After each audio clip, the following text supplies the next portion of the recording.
انہوں نے آئین کے جو مینڈیٹ ہے اور الیکشن کمیشن کی طرف سے جو فرائض ان کو جو ہے تفویض ہوئے ہیں ان کا انہوں نے انحراف بھی کیا ہے.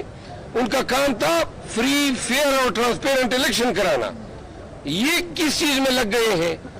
پی ٹی آئی کے کاغذات نامزدگی جو امیدواران کے انہوں نے تمام تقریباً ریجیکٹ کیے.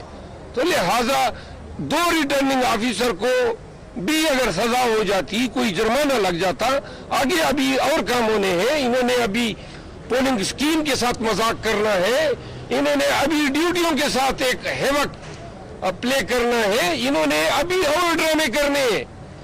اگر ان کو لگام میں ڈالی گئی ریٹرننگ آفیسر کو, ہائی کورٹ نے اور ٹریبیونل نے ان پہ چیک نہیں رکھا, تو انہوں نے آگے 8 فروری تک بڑے بڑے ڈرامے کرنے ہیں.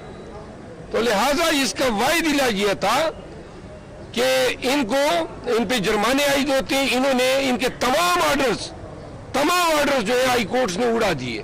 اور بھائی ایسے آرڈر کیوں کیے آپ نے؟ اور صرف آرڈر اڑانے سے ہماری دادرسی نہیں ہوتی ہے. لوگوں نے وکلاء انگیج کیے ہیں, کوئی ہنگو سے آ رہا ہے, کوئی دیر سے آ رہا ہے, کوئی چترال سے آ رہا ہے. خام نے اپنے لوگوں کو تکلیف میں مبتلا کیا, پھر کمپین لوگوں کی آپ نے خراب کی.